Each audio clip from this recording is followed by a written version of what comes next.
The second book of Samuel. 2 Samuel, chapter 1. After the death of Saul, David returned from striking down the Amalekites and stayed in Ziklag 2 days.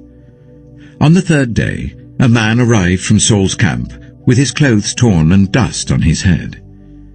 When he came to David, he fell to the ground to pay him honor. "Where have you come from?" David asked him. He answered, "I have escaped from the Israelite camp." "What happened?" David asked. "Tell me." "The men fled from the battle," he replied. "Many of them fell and died. And Saul and his son Jonathan are dead." Then David said to the young man who brought him the report, "How do you know that Saul and his son Jonathan are dead?" "I happened to be on Mount Gilboa," the young man said, "and there was Saul leaning on his spear with the chariots and their drivers in hot pursuit. When he turned round and saw me, he called out to me, and I said, 'What can I do?' He asked me, 'Who are you?' 'An Amalekite,' I answered. Then he said to me, 'Stand here by me and kill me. I'm in the throes of death, but I'm still alive.' So I stood beside him and killed him, because I knew that after he had fallen he could not survive. And I took the crown that was on his head and the band on his arm, and have brought them here to my Lord." Then David and all the men with him took hold of their clothes and tore them. They mourned and wept and fasted till evening for Saul and his son Jonathan, and for the army of the Lord and for the nation of Israel, because they had fallen by the sword. David said to the young man who brought him the report, "Where are you from?" "I am the son of a foreigner, an Amalekite," he answered. David asked him, "Why weren't you afraid to lift your hand to destroy the Lord's anointed?" Then David called one of his men and said, "Go, strike him down." So he struck him down, and he died. For David had said to him, "Your blood be on your own head. Your own mouth testified against you when you said, 'I killed the Lord's anointed.'" David took up this lament concerning Saul and his son Jonathan, and he ordered that the people of Judah be taught this lament of the bow. It is written in the book of Jasher. "A gazelle lies slain on your heights, Israel. How the mighty have fallen. Tell it not in Gath. Proclaim it not in the streets of Ashkelon, lest the daughters of the Philistines be glad, lest the daughters of the uncircumcised rejoice. Mountains of Gilboa, may you have neither dew nor rain. May no showers fall on your terraced fields. For there the shield of the mighty was despised, the shield of Saul, no longer rubbed with oil. From the blood of the slain, from the flesh of the mighty, the bow of Jonathan did not turn back. The sword of Saul did not return unsatisfied. Saul and Jonathan, in life they were loved and admired, and in death they were not parted. They were swifter than eagles, they were stronger than lions. Daughters of Israel, weep for Saul, who clothed you in scarlet and finery, who adorned your garments with ornaments of gold. How the mighty have fallen in battle. Jonathan lies slain on your heights. I grieve for you, Jonathan, my brother. You were very dear to me. Your love for me was wonderful, more wonderful than that of women. How the mighty have fallen. The weapons of war have perished." 2 Samuel chapter 2. In the course of time, David inquired of the Lord. "Shall I go up to one of the towns of Judah?" he asked. The Lord said, "Go up." David asked, "Where shall I go?" "To Hebron," the Lord answered. So David went up there with his 2 wives, Ahinoam of Jezreel and Abigail, the widow of Nabal of Carmel. David also took the men who were with him, each with his family, and they settled in Hebron and its towns. Then the men of Judah came to Hebron, and there they anointed David king over the tribe of Judah. When David was told that it was the men from Jabesh-Gilead who had buried Saul, he sent messengers to them to say to them, "The Lord bless you for showing this kindness to Saul your master by burying him. May the Lord now show you kindness and faithfulness, and I too will show you the same favor because you have done this. Now then, be strong and brave, for Saul your master is dead, and the people of Judah have anointed me king over them." Meanwhile, Abner, son of Ner, the commander of Saul's army, had taken Ishbosheth, son of Saul, and brought him over to Mahanaim. He made him king over Gilead, Ashuri, and Jezreel, and also over Ephraim, Benjamin, and all Israel. Ishbosheth, son of Saul, was 40 years old when he became king over Israel, and he reigned 2 years.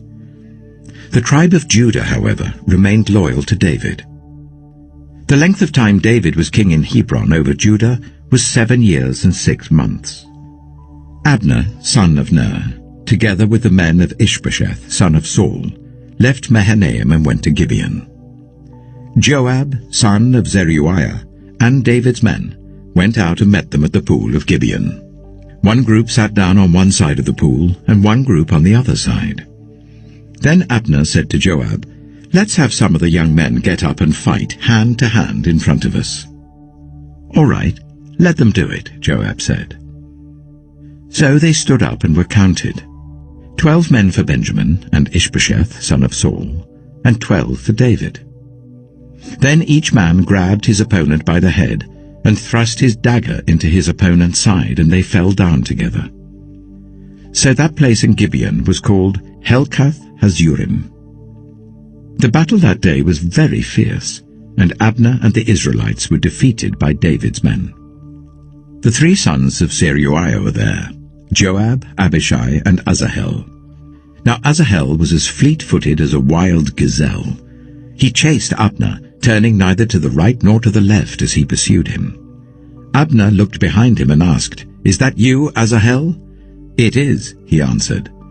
Then Abner said to him, "Turn aside to the right or to the left. Take on one of the young men and strip him of his weapons." But Asahel would not stop chasing him. Again Abner warned Asahel, "Stop chasing me. Why should I strike you down? How could I look your brother Joab in the face?" But Asahel refused to give up the pursuit. So Abner thrust the butt of his spear into Asahel's stomach, and the spear came out through his back. He fell there and died on the spot. And every man stopped when he came to the place where Asahel had fallen and died. But Joab and Abishai pursued Abner, and as the sun was setting they came to the hill of Ammah near Giah, on the way to the wasteland of Gibeon. Then the men of Benjamin rallied behind Abner. They formed themselves into a group and took their stand on top of a hill. Abner called out to Joab, "Must the sword devour forever? Don't you realize that this will end in bitterness? How long before you order your men to stop pursuing their fellow Israelites?" Joab answered, "As surely as God lives, if you had not spoken, the men would have continued pursuing them until morning." So Joab blew the trumpet, and all the troops came to a halt. They no longer pursued Israel, nor did they fight any more. All that night Abner and his men marched through the Arabah. They crossed the Jordan, continued through the morning hours, and came to Mahanaim. Then Joab stopped pursuing Abner and assembled the whole army. Besides Asahel, 19 of David's men were found missing. But David's men had killed 360 Benjaminites who were with Abner. They took Asahel and buried him in his father's tomb at Bethlehem. Then Joab and his men marched all night and arrived at Hebron by daybreak.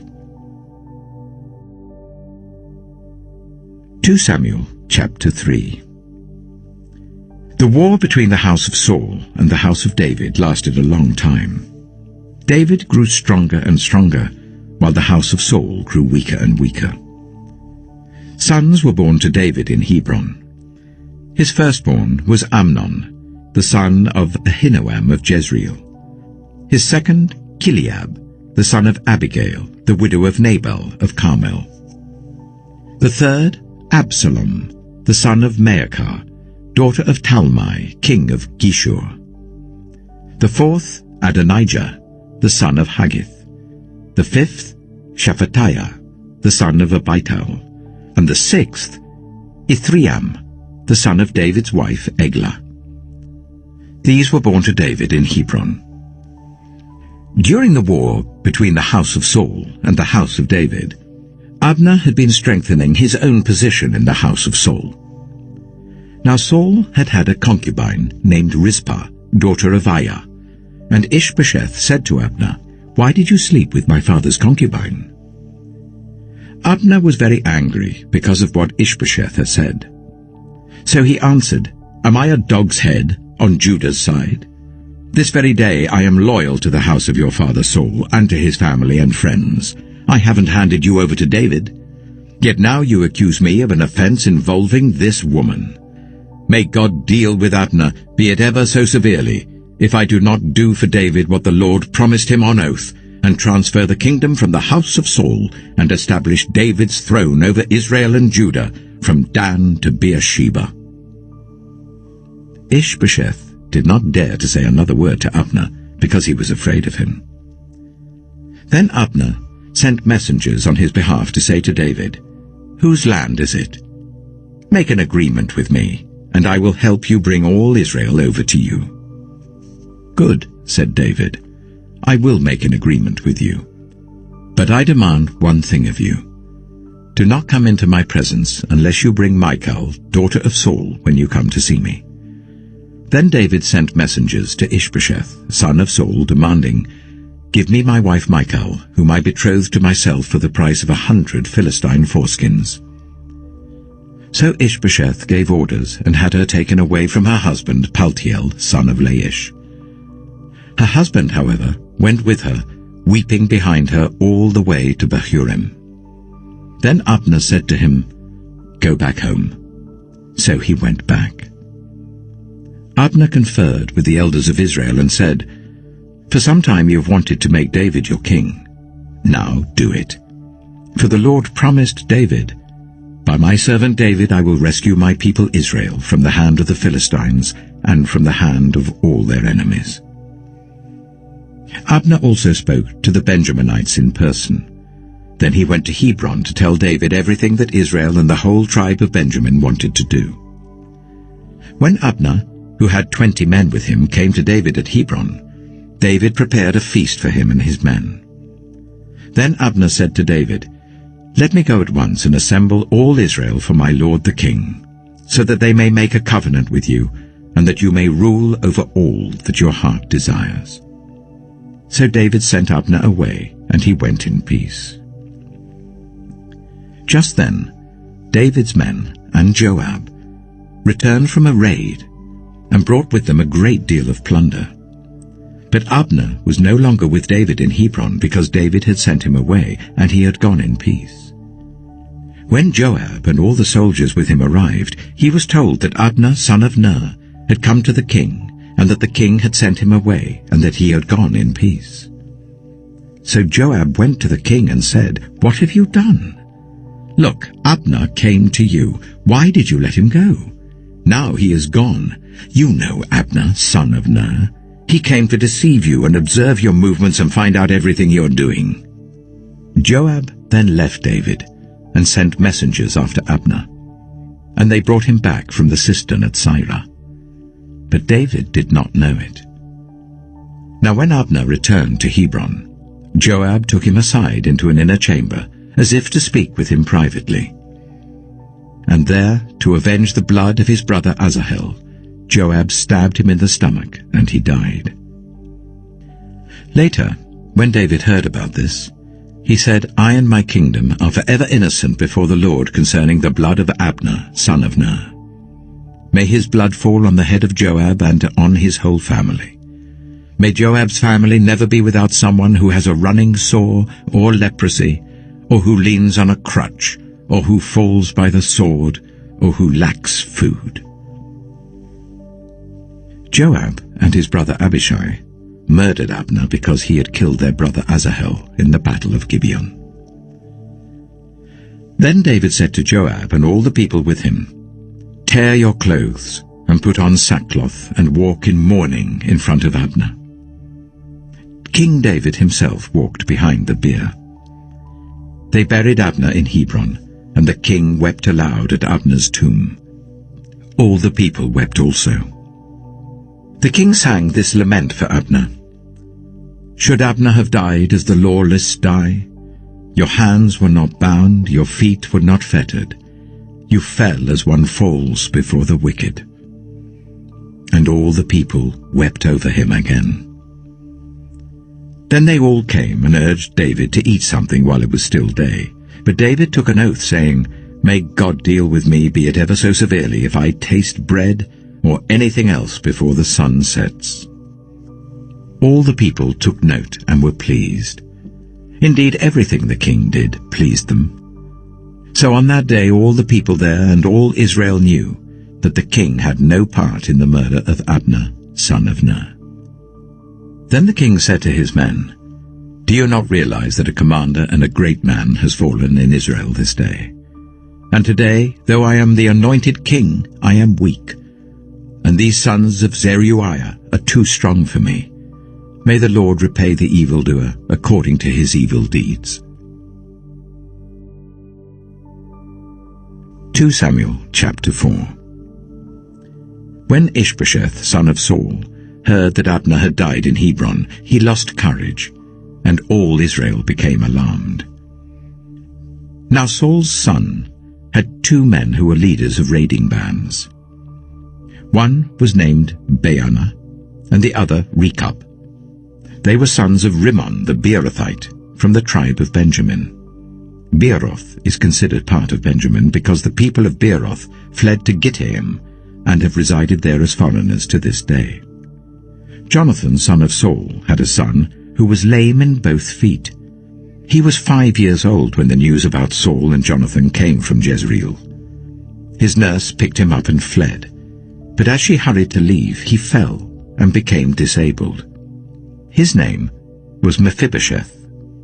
Now Rechab and Baanah, the sons of Rimmon the Beerothite, set out for the house of Ishbosheth, and they arrived there in the heat of the day while he was taking his noonday rest. They went into the inner part of the house as if to get some wheat, and they stabbed him in the stomach. Then Rechab and his brother Baanah slipped away. They had gone into the house while he was lying on the bed in his bedroom.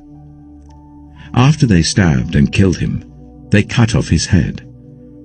Taking it with them, they travelled all night by way of the Arabah. They brought the head of Ishbosheth to David at Hebron and said to the king, Here is the head of Ishbosheth, son of Saul, your enemy, who tried to kill you. This day the Lord has avenged my lord the king against Saul and his offspring. David answered Rechab and his brother Baanah, the sons of Rimmon the Beerothite, As surely as the Lord lives, who has delivered me out of every trouble, when someone told me, Saul is dead, and thought he was bringing good news, I seized him and put him to death in Ziklag. That was the reward I gave him for his news. How much more, when wicked men have killed an innocent man in his own house and on his own bed? Should I not now demand his blood from your hand and rid the earth of you? So David gave an order to his men, and they killed them. They cut off their hands and feet and hung the bodies by the pool in Hebron. But they took the head of Ishbosheth and buried it in Abner's tomb at Hebron. 2 Samuel chapter 5. All the tribes of Israel came to David at Hebron and said, We are your own flesh and blood. In the past, while Saul was king over us, you were the one who led Israel on their military campaigns. And the Lord said to you, You shall shepherd my people Israel, and you shall become their ruler. When all the elders of Israel had come to King David at Hebron, the king made a covenant with them at Hebron before the Lord, and they anointed David king over Israel. David was 30 years old when he became king, and he reigned for 40 years. In Hebron he reigned over Judah for 7 years and 6 months, and in Jerusalem he reigned over all Israel and Judah for 33 years. The king and his men marched to Jerusalem to attack the Jebusites who lived there.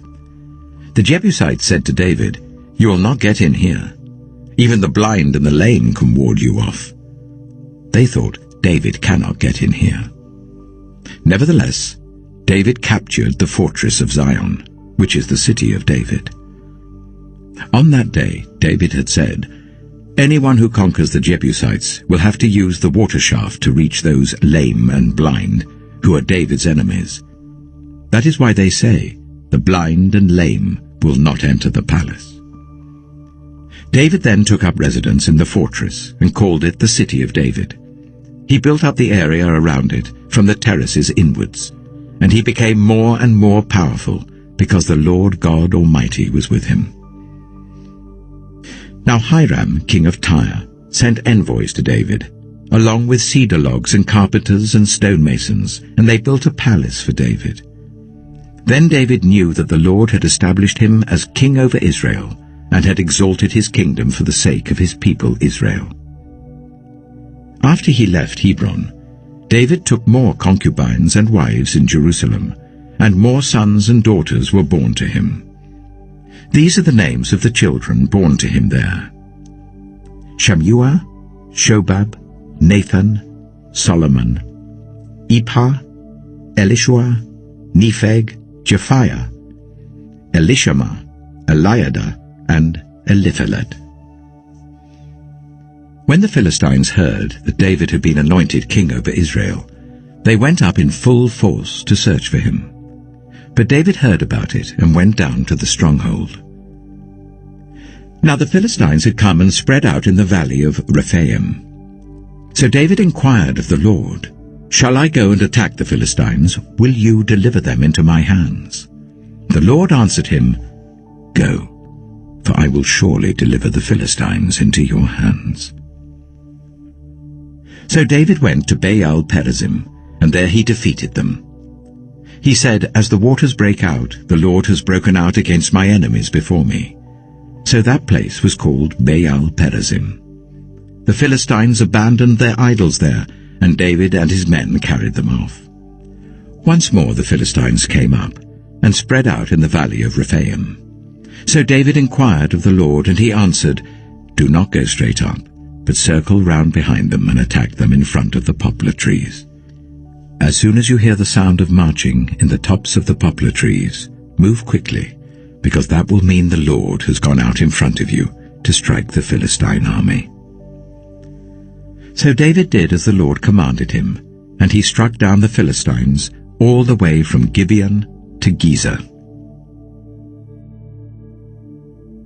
2 Samuel chapter 6. David again brought together all the able young men of Israel, 30,000. He and all his men went to Baalah in Judah to bring up from there the ark of God, which is called by the name of the Lord Almighty, who is enthroned between the cherubim on the ark. They set the ark of God on a new cart, and brought it from the house of Abinadab, which was on the hill. Uzzah and Ahio, sons of Abinadab, were guiding the new cart with the ark of God on it, and Ahio was walking in front of it. David and all Israel was celebrating with all their might before the Lord, with castanets, harps, lyres, tambourines, rattles, and cymbals. When they came to the threshing floor of Nakon, Uzzah reached out and took hold of the ark of God because the oxen stumbled. The Lord's anger burned against Uzzah because of his irreverent act. Therefore God struck him down, and he died there beside the ark of God. Then David was angry because the Lord's wrath had broken out against Uzzah, and to this day that place is called Perez Uzzah. David was afraid of the Lord that day and said, "How can the ark of the Lord ever come to me?" He was not willing to take the ark of the Lord to be with him in the city of David. Instead, he took it to the house of Obed-Edom, the Gittite. The ark of the Lord remained in the house of Obed-Edom the Gittite for 3 months, and the Lord blessed him and his entire household. Now King David was told, "The Lord has blessed the household of Obed-Edom and everything he has because of the ark of God." So David went to bring up the ark of God from the house of Obed-Edom to the city of David with rejoicing. When those who were carrying the ark of the Lord had taken 6 steps, he sacrificed a bull and a fattened calf. Wearing a linen ephod, David was dancing before the Lord with all his might, while he and all Israel were bringing up the ark of the Lord with shouts and the sound of trumpets. As the ark of the Lord was entering the city of David, Michal, daughter of Saul, watched from a window, and when she saw King David leaping and dancing before the Lord, she despised him in her heart. They brought the ark of the Lord and set it in its place inside the tent that David had pitched for it, and David sacrificed burnt offerings and fellowship offerings before the Lord. After he had finished sacrificing the burnt offerings and fellowship offerings, he blessed the people in the name of the Lord Almighty. Then he gave a loaf of bread, a cake of dates, and a cake of raisins to each person in the whole crowd of Israelites, both men and women, and all the people went to their homes. When David returned home to bless his household, Michal, daughter of Saul, came out to meet him and said, "How the king of Israel has distinguished himself today, going around half naked in full view of the slave girls of his servants, as any vulgar fellow would." David said to Michal, "It was before the Lord, who chose me rather than your father or anyone from his house when he appointed me ruler over the Lord's people Israel. I will celebrate before the Lord. I will become even more undignified than this. I will be humiliated in my own eyes. But by these slave girls you spoke of, I will be held in honor." And Michal, daughter of Saul, had no children to the day of her death. 2 Samuel chapter 7. After the king was settled in his palace, and the Lord had given him rest from all his enemies around him, he said to Nathan the prophet, "Here I am, living in a house of cedar, while the ark of God remains in a tent." Nathan replied to the king, "Whatever you have in mind, go ahead and do it, for the Lord is with you." But that night the word of the Lord came to Nathan, saying, "Go and tell my servant David, this is what the Lord says. Are you the one to build me a house to dwell in? I have not dwelt in a house from the day I brought the Israelites up out of Egypt to this day. I have been moving from place to place with a tent as my dwelling. Wherever I have moved with all the Israelites, did I ever say to any of their rulers, whom I commanded to shepherd my people Israel, 'Why have you not built me a house of cedar?' Now then, tell my servant David, this is what the Lord Almighty says. I took you from the pasture, from tending the flock, and appointed you ruler over my people Israel. I have been with you wherever you have gone, and I have cut off all your enemies from before you. Now I will make your name great, like the names of the greatest men on earth. And I will provide a place for my people Israel, and will plant them so that they can have a home of their own, and no longer be disturbed.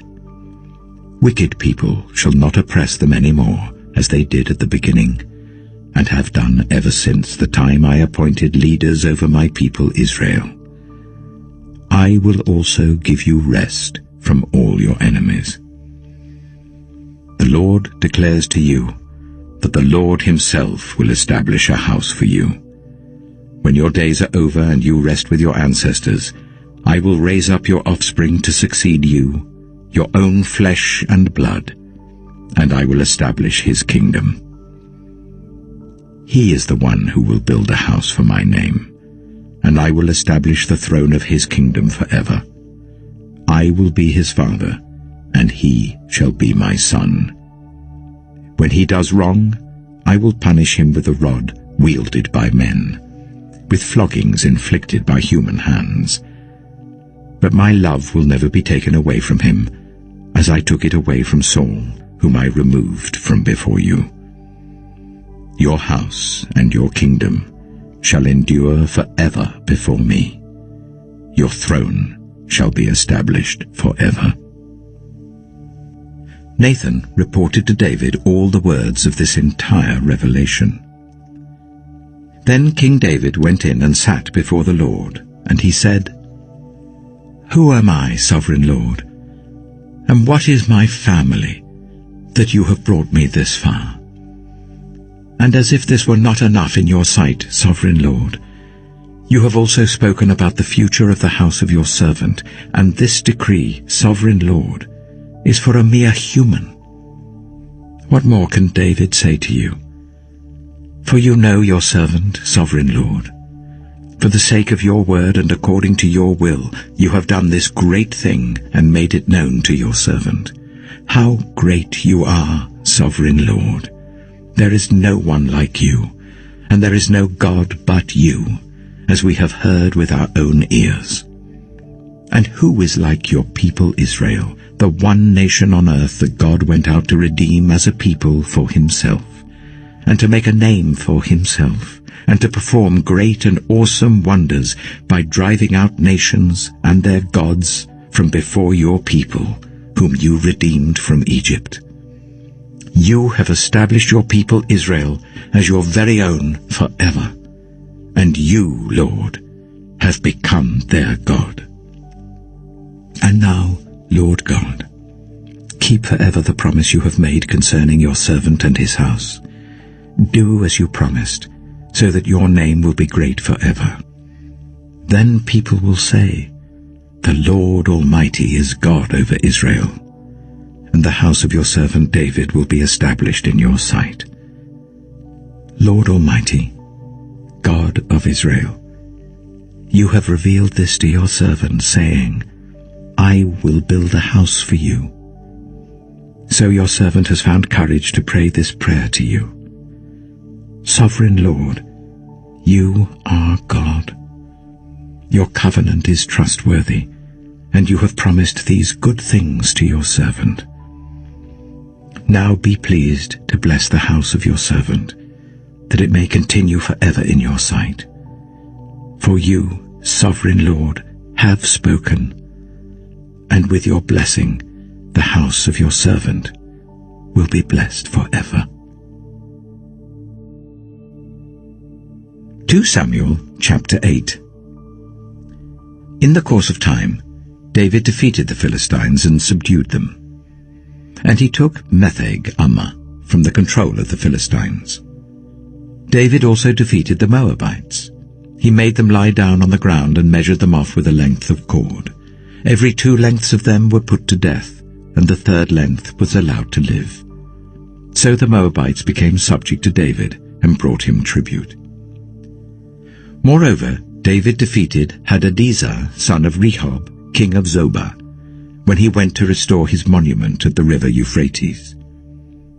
David captured 1,000 of his chariots, 7,000 charioteers, and 20,000 foot soldiers. He hamstrung all but 100 of the chariot horses. When the Arameans of Damascus came to help Hadadezer, king of Zobah, David struck down 22,000 of them. He put garrisons in the Aramean kingdom of Damascus, and the Arameans became subject to him and brought tribute. The Lord gave David victory wherever he went. David took the gold shields that belonged to the officers of Hadadezer and brought them to Jerusalem. From Tebah and Berothai, towns that belonged to Hadadezer, King David took a great quantity of bronze. When Tou, king of Hamath, heard that David had defeated the entire army of Hadadezer, he sent his son Joram to King David to greet him and congratulate him on his victory in battle over Hadadezer, who had been at war with Tou. Joram brought with him articles of silver, of gold, and of bronze.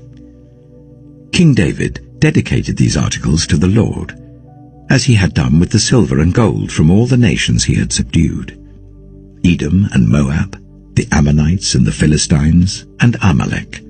He also dedicated the plunder taken from Hadadezer, son of Rehob, king of Zobah. And David became famous after he returned from striking down 18,000 Edomites in the valley of Salt. He put garrisons throughout Edom, and all the Edomites became subject to David. The Lord gave David victory wherever he went. David reigned over all Israel, doing what was just and right for all his people. Joab, son of Zeruiah, was over the army. Jehoshaphat, son of Ahilud, was recorder. Zadok, son of Ahitub, and Ahimelech, son of Abiathar, were priests. Sariah was secretary. Benaiah, son of Jehoiada, was over the Kerethites and Pelethites, and David's sons were priests. 2 Samuel chapter 9. David asked, "Is there anyone still left of the house of Saul, to whom I can show kindness for Jonathan's sake?" Now there was a servant of Saul's household named Ziba. They summoned him to appear before David, and the king said to him, "Are you Ziba?" "At your service," he replied. The king asked, "Is there no one still alive from the house of Saul, to whom I can show God's kindness?" Ziba answered the king, "There is still a son of Jonathan. He is lame in both feet." "Where is he?" the king asked. Ziba answered, "He is at the house of Machir, son of Amiel, in Lo-debar." So King David had him brought from Lo-debar, from the house of Machir, son of Amiel. When Mephibosheth, son of Jonathan, the son of Saul, came to David, he bowed down to pay him honor. David said, "Mephibosheth." "At your service," he replied. "Don't be afraid," David said to him, "for I will surely show you kindness for the sake of your father Jonathan. I will restore to you all the land that belonged to your grandfather Saul, and you will always eat at my table." Mephibosheth bowed down and said, "What is your servant, that you should notice a dead dog like me?" Then the king summoned Ziba, Saul's steward, and said to him, "I have given your master's grandson everything that belonged to Saul and his family. You and your sons and your servants are to farm the land for him and bring in the crops, so that your master's grandson may be provided for. And Mephibosheth, grandson of your master, will always eat at my table." Now Ziba had 15 sons and 20 servants. Then Ziba said to the king, "Your servant will do whatever my lord the king commands his servant to do." So Mephibosheth ate at David's table like one of the king's sons. Mephibosheth had a young son named Micah, and all the members of Ziba's household were servants of Mephibosheth. And Mephibosheth lived in Jerusalem because he always ate at the king's table. He was lame in both feet. 2 Samuel chapter 10. In the course of time, the king of the Ammonites died, and his son Hanun succeeded him as king. David thought, "I will show kindness to Hanun, son of Nahash, just as his father showed kindness to me." So David sent a delegation to express his sympathy to Hanun concerning his father. When David's men came to the land of the Ammonites, the Ammonite commanders said to Hanun their lord, "Do you think David is honoring your father by sending envoys to you to express sympathy? Hasn't David sent them to you only to explore the city and spy it out and overthrow it?" So Hanun seized David's envoys, shaved off half of each man's beard, cut off their garments at the buttocks, and sent them away. When David was told about this, he sent messengers to meet the men, for they were greatly humiliated. The king said, "Stay at Jericho till your beards have grown, and then come back." When the Ammonites realized that they had become obnoxious to David, they hired 20,000 Aramean foot soldiers from Beth-rehob and Zobah, as well as the king of Maacah with 1,000 men, and also 12,000 men from Tob. On hearing this, David sent Joab out with the entire army of fighting men. The Ammonites came out and drew up in battle formation at the entrance of their city gate, while the Arameans of Zobah and Rehob and the men of Tob and Maacah were by themselves in the open country. Joab saw that there were battle lines in front of him and behind him. So he selected some of the best troops in Israel and deployed them against the Arameans. He put the rest of the men under the command of Abishai his brother and deployed them against the Ammonites. Joab said, If the Arameans are too strong for me, then you are to come to my rescue. But if the Ammonites are too strong for you, then I will come to rescue you. Be strong, and let us fight bravely for our people and the cities of our God. The Lord will do what is good in his sight." Then Joab and the troops with him advanced to fight the Arameans, and they fled before him. When the Ammonites realized that the Arameans were fleeing, they fled before Abishai and went inside the city. So Joab returned from fighting the Ammonites and came to Jerusalem. After the Arameans saw that they had been routed by Israel, they regrouped. Hadadezer had Arameans brought from beyond the river Euphrates. They went to Helam, with Shobach the commander of Hadadezer's army leading them. When David was told of this, he gathered all Israel, crossed the Jordan, and went to Helam. The Arameans formed their battle lines to meet David and fought against him. But they fled before Israel, and David killed 700 of their charioteers and 40,000 of their foot soldiers. He also struck down Shobach, the commander of their army, and he died there. When all the kings who were vassals of Hadadezer saw that they had been routed by Israel, they made peace with the Israelites and became subject to them. So the Arameans were afraid to help the Ammonites any more. 2 Samuel chapter 11. In the spring, at the time when kings go off to war, David sent Joab out with the king's men and the whole Israelite army.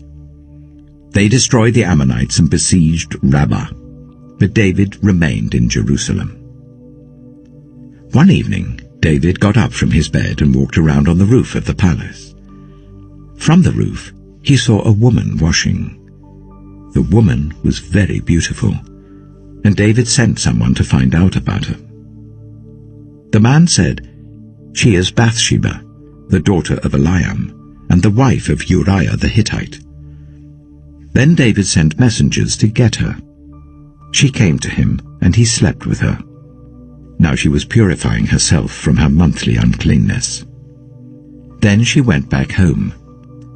The woman conceived and sent word to David, saying, "I am pregnant."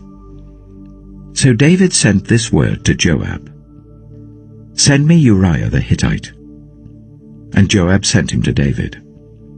When Uriah came to him, David asked him how Joab was, how the soldiers were, and how the war was going. Then David said to Uriah, "Go down to your house and wash your feet." So Uriah left the palace, and a gift from the king was sent after him. But Uriah slept at the entrance to the palace with all his master's servants, and did not go down to his house. David was told Uriah did not go home. So he asked Uriah, "Haven't you just come from a military campaign? Why didn't you go home?"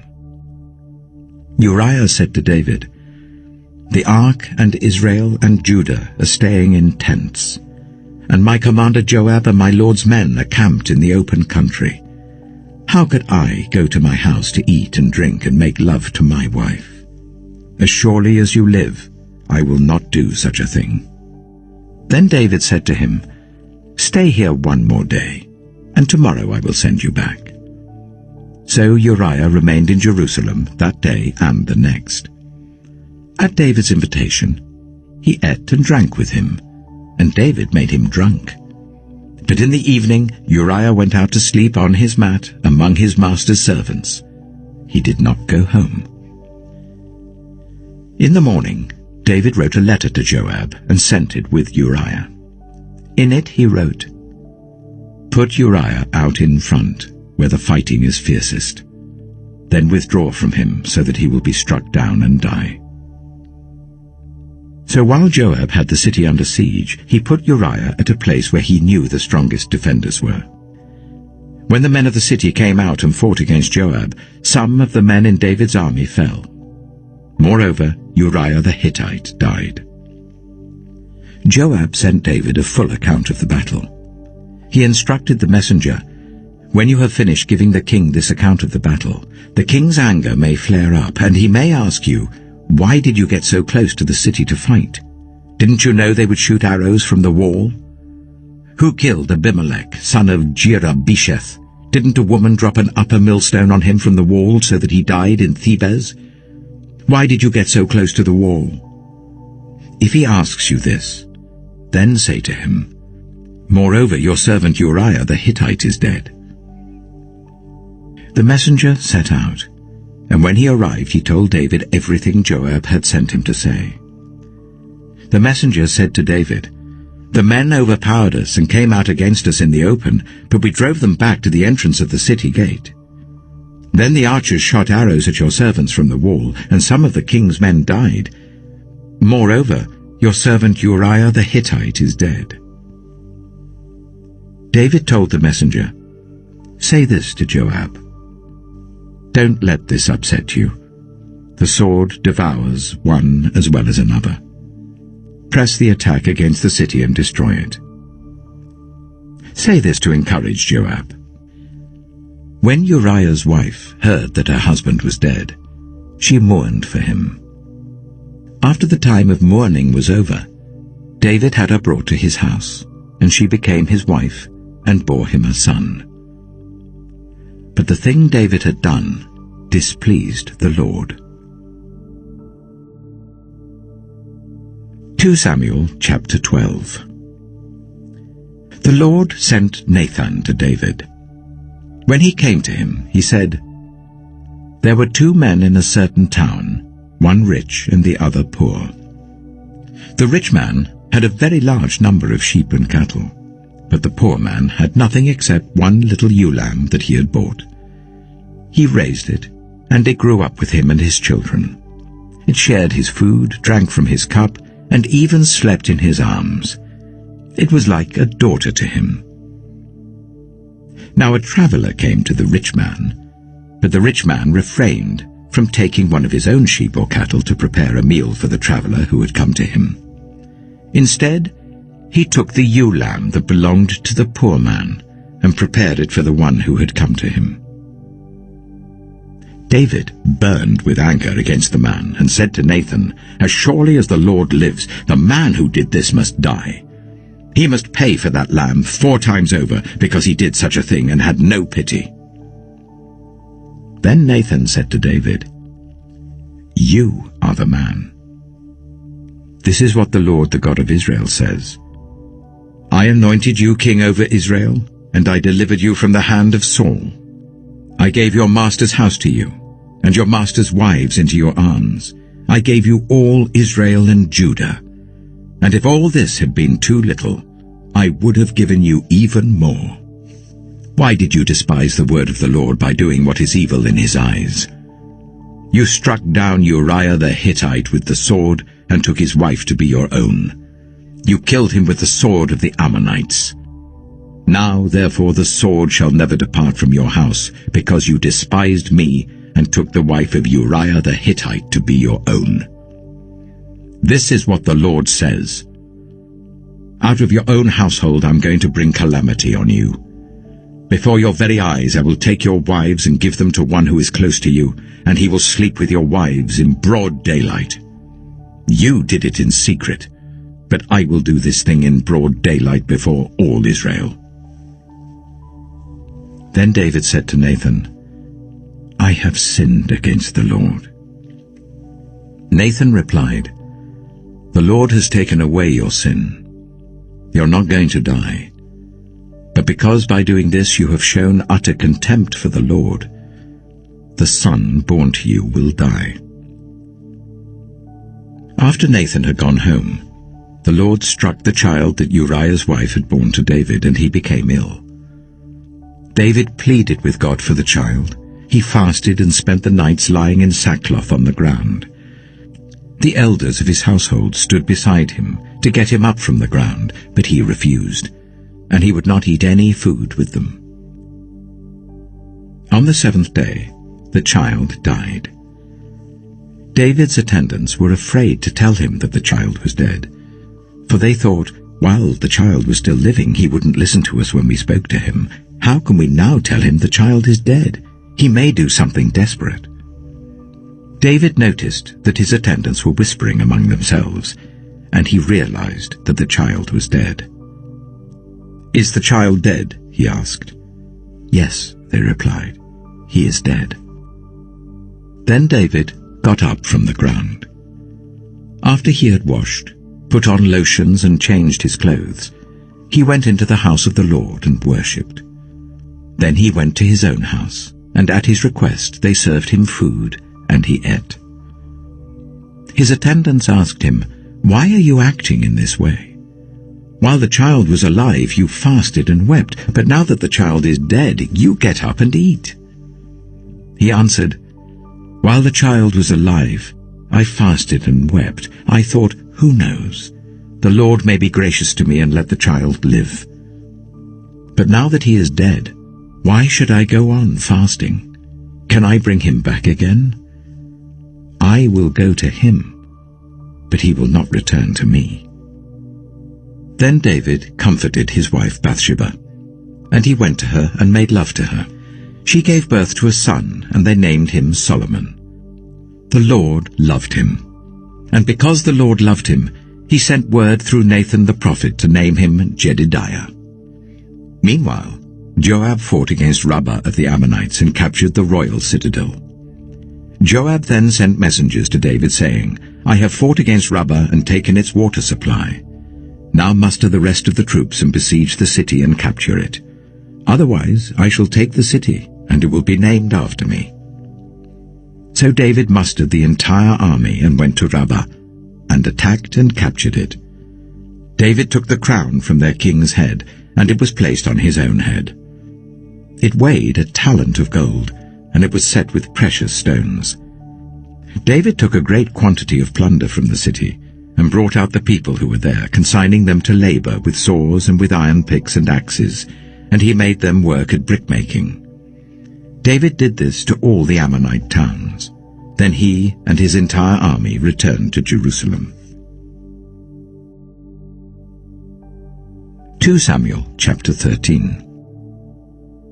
In the course of time, Amnon, son of David, fell in love with Tamar, the beautiful sister of Absalom, son of David.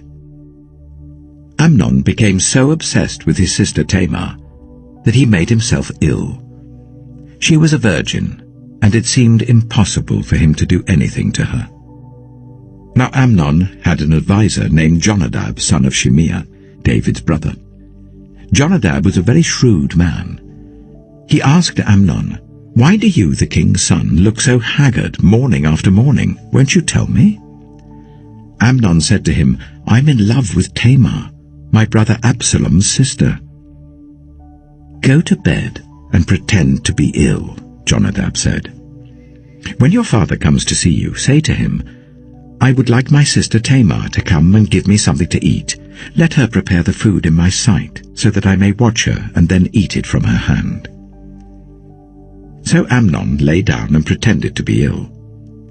When the king came to see him, Amnon said to him, "I would like my sister Tamar to come and make some special bread in my sight, so that I may eat from her hand." David sent word to Tamar at the palace, "Go to the house of your brother Amnon and prepare some food for him." So Tamar went to the house of her brother Amnon, who was lying down. She took some dough, kneaded it, made the bread in his sight, and baked it. Then she took the pan and served him the bread, but he refused to eat. "Send everyone out of here," Amnon said. So everyone left him. Then Amnon said to Tamar, "Bring the food here into my bedroom, so that I may eat it from your hand." And Tamar took the bread she had prepared and brought it to her brother Amnon in his bedroom. But when she took it to him to eat, he grabbed her and said, "Come to bed with me, my sister." "No, my brother," she said to him, "don't force me. Such a thing should not be done in Israel. Don't do this wicked thing. What about me?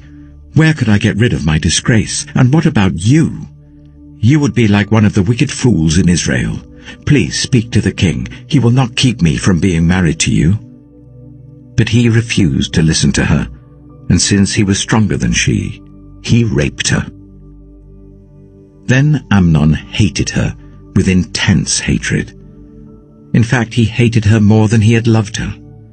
Amnon said to her, "Get up and get out." "No," she said to him. "Sending me away would be a greater wrong than what you have already done to me." But he refused to listen to her. He called his personal servant and said, "Get this woman out of my sight and bolt the door after her." So his servant put her out and bolted the door after her. She was wearing an ornate robe, for this was the kind of garment the virgin daughters of the king wore. Tamar put ashes on her head and tore the ornate robe she was wearing. She put her hands on her head and went away, weeping aloud as she went. Her brother Absalom said to her, "Has that Amnon, your brother, been with you?" "Be quiet for now, my sister. He is your brother. Don't take this thing to heart." And Tamar lived in her brother Absalom's house, a desolate woman. When King David heard all this, he was furious. And Absalom never said a word to Amnon, either good or bad. He hated Amnon because he had disgraced his sister Tamar. 2 years later, when Absalom's sheep shearers were at Baal Hazor, near the border of Ephraim, he invited all the king's sons to come there. Absalom went to the king and said, "Your servant has had shearers come. Will the king and his attendants please join me?" "No, my son," the king replied. "All of us should not go. We would only be a burden to you."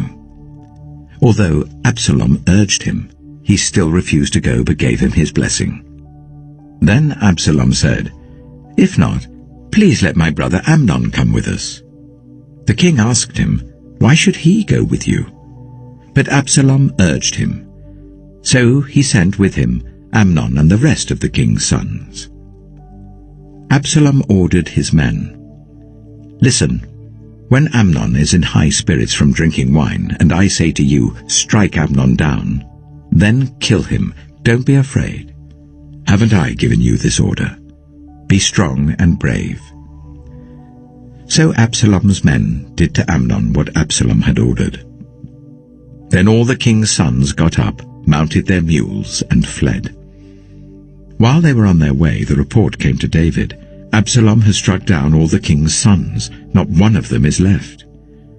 The king stood up, tore his clothes, and lay down on the ground, and all his attendants stood by with their clothes torn. But Jonadab, son of Shimeah, David's brother, said, "My lord should not think that they killed all the princes. Only Amnon is dead." This has been Absalom's express intention ever since the day that Amnon raped his sister Tamar. My lord the king should not be concerned about the report that all the king's sons are dead. Only Amnon is dead. Meanwhile, Absalom had fled.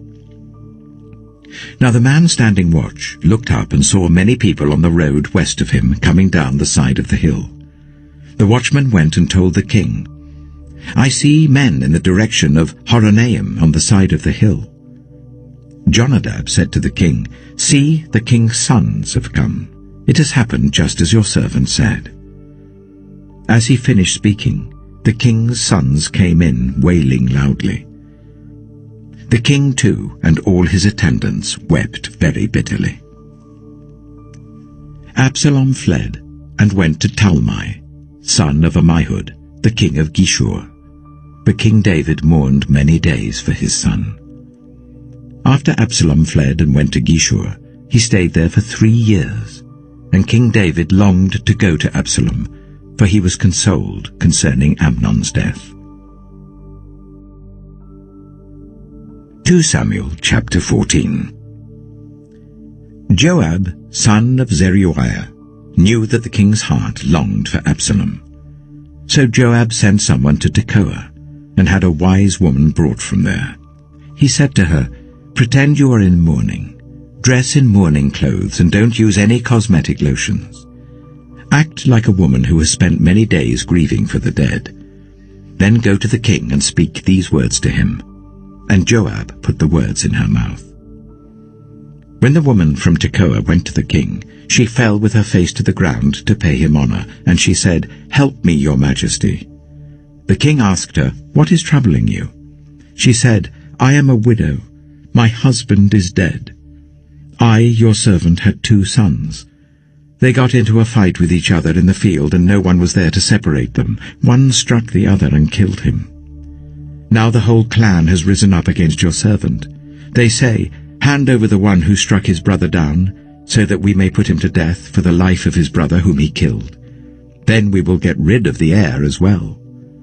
They would put out the only burning coal I have left, leaving my husband neither name nor descendant on the face of the earth." The king said to the woman, "Go home, and I will issue an order on your behalf." But the woman from Tekoa said to him, "Let my lord the king pardon me and my family, and let the king and his throne be without guilt." The king replied, "If anyone says anything to you, bring them to me, and they will not bother you again." She said, "Then let the king invoke the Lord his God, to prevent the avenger of blood from adding to this destruction, so that my son shall not be destroyed." "As surely as the Lord lives," he said, "not one hair of your son's head will fall to the ground." Then the woman said, "Let your servant speak a word to my lord the king." "Speak," he replied. The woman said, "Why then have you devised a thing like this against the people of God? When the king says this, does he not convict himself? For the king has not brought back his banished son. Like water spilled on the ground which cannot be recovered, so we must die. But that is not what God desires. Rather he devises ways so that a banished person does not remain banished from him. And now I have come to say this to my lord the king, because the people have made me afraid. Your servant thought, 'I will speak to the king. Perhaps he will grant his servant's request. Perhaps the king will agree to deliver his servant from the hand of the man who is trying to cut off both me and my son from God's inheritance.' And now your servant says, 'May the word of my lord the king secure my inheritance, for my lord the king is like an angel of God in discerning good and evil. May the Lord your God be with you.' Then the king said to the woman, 'Don't keep from me the answer to what I am going to ask you.' 'Let my lord the king speak,' the woman said. The king asked, 'Isn't the hand of Joab with you in all this?' The woman answered, 'As surely as you live, my lord the king, no one can turn to the right or to the left from anything my lord the king says. Yes, it was your servant Joab who instructed me to do this, and who put all these words into the mouth of your servant. Your servant Joab did this to change the present situation. My lord has wisdom like that of an angel of God. He knows everything that happens in the land.' The king said to Joab, 'Very well, I will do it. Go, bring back the young man Absalom.' Joab fell with his face to the ground to pay him honor, and he blessed the king. Joab said, 'Today your servant knows that he has found favor in your eyes, my lord the king, because the king has granted his servant's request.' Then Joab went to Geshur and brought Absalom back to Jerusalem.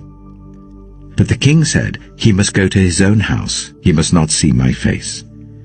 So Absalom went to his own house and did not see the face of the king. In all Israel there was not a man so highly praised for his handsome appearance as Absalom. From the top of his head to the sole of his foot there was no blemish in him. Whenever he cut the hair of his head, he used to cut his hair once a year because it became too heavy for him, he would weigh it, and its weight was 200 shekels by the royal standard. 3 sons and a daughter were born to Absalom. His daughter's name was Tamar, and she became a beautiful woman.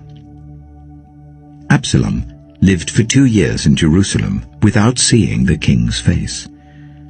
Then Absalom sent for Joab in order to send him to the king, but Joab refused to come to him. So he sent a second time, but he refused to come. Then he said to his servants, 'Look, Joab's field is next to mine, and he has barley there. Go and set it on fire.' So Absalom's servants set the field on fire. Then Joab did go to Absalom's house, and he said to him, "Why have your servants set my field on fire?" Absalom said to Joab, "Look, I sent word to you and said, 'Come here so that I can send you to the king to ask, why have I come from Geshur? It would be better for me if I was still there. Now then, I want to see the king's face, and if I'm guilty of anything, let him put me to death.'" So Joab went to the king and told him this. Then the king summoned Absalom, and he came in and bowed down with his face to the ground before the king, and the king kissed Absalom. 2 Samuel chapter 15. In the course of time, Absalom provided himself with a chariot and horses, and with 50 men to run ahead of him. He would get up early and stand by the side of the road leading to the city gate. Whenever anyone came with a complaint to be placed before the king for a decision, Absalom would call out to him, "What town are you from?" He would answer, "Your servant is from one of the tribes of Israel." Then Absalom would say to him, "Look, your claims are valid and proper, but there is no representative of the king to hear you." And Absalom would add, "If only I were appointed judge in the land, then everyone who has a complaint or case could come to me, and I would see that they receive justice." Also, whenever anyone approached him to bow down before him, Absalom would reach out his hand, take hold of him, and kiss him. Absalom behaved in this way towards all the Israelites who came to the king asking for justice, and so he stole the hearts of the people of Israel. At the end of 4 years, Absalom said to the king, "Let me go to Hebron and fulfill a vow I made to the Lord. While your servant was living in Geshur in Aram, I made this vow. If the Lord takes me back to Jerusalem, I will worship the Lord in Hebron." The king said to him, "Go in peace." So he went to Hebron. Then Absalom sent secret messengers throughout the tribes of Israel to say, "As soon as you hear the sound of the trumpets, then say, 'Absalom is king in Hebron.'" 200 men from Jerusalem had accompanied Absalom.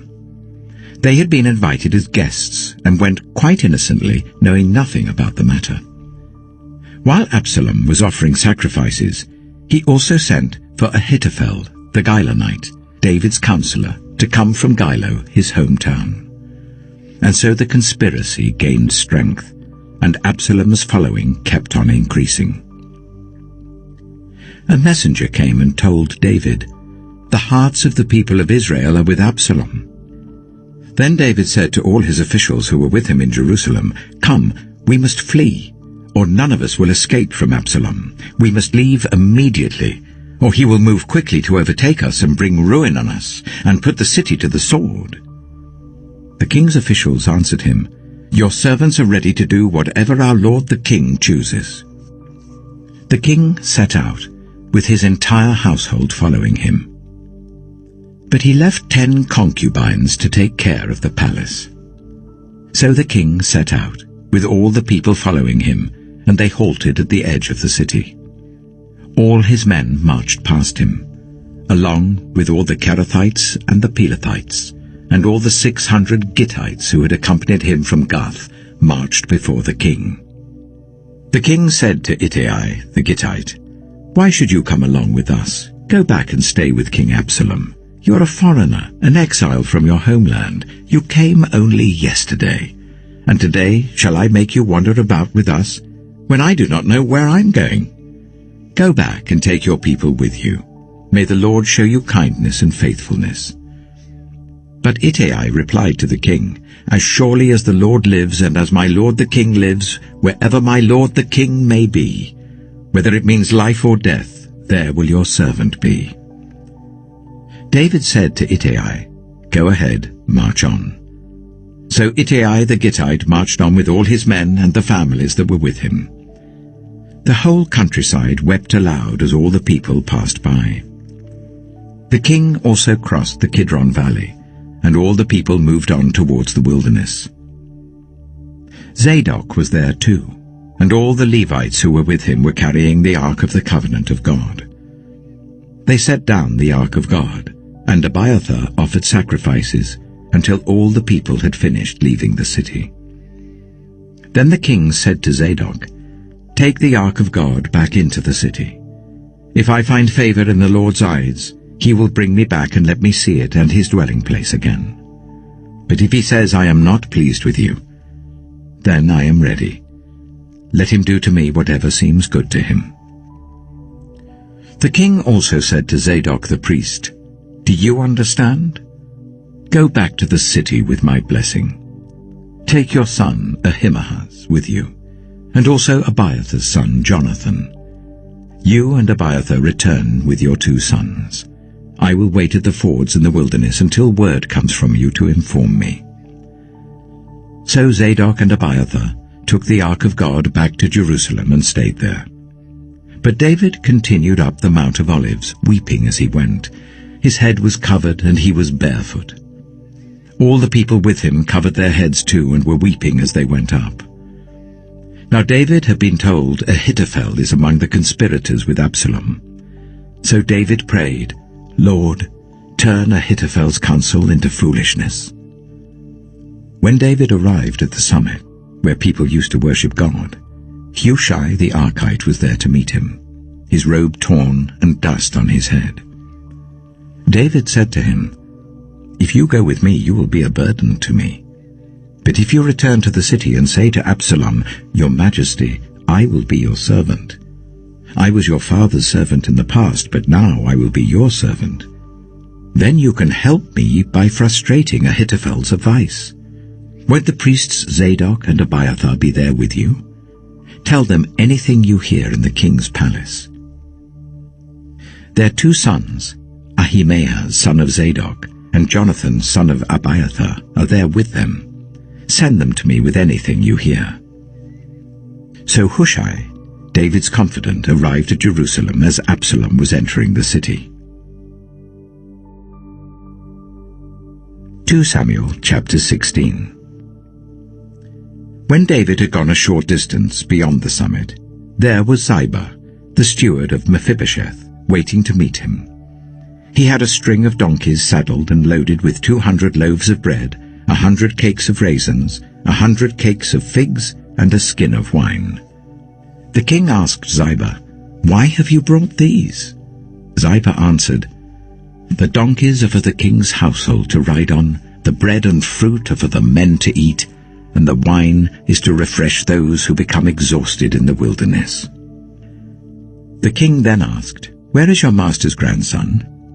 Ziba said to him, "He is staying in Jerusalem because he thinks, 'Today the Israelites will restore to me my grandfather's kingdom.'" Then the king said to Ziba, "All that belonged to Mephibosheth is now yours." "I humbly bow," Ziba said. "May I find favor in your eyes, my lord the king." As King David approached Bahurim, a man from the same clan as Saul's family came out from there. His name was Shimei, the son of Jirah, and he cursed as he came out. He pelted David and all the king's officials with stones, though all the troops and the special guard were on David's right and left. As he cursed, Shimei said, get out, you murderer, you scoundrel! The Lord has repaid you for all the blood you shed in the household of Saul, in whose place you have reigned. The Lord has given the kingdom into the hands of your son Absalom. You have come to ruin because you are a murderer."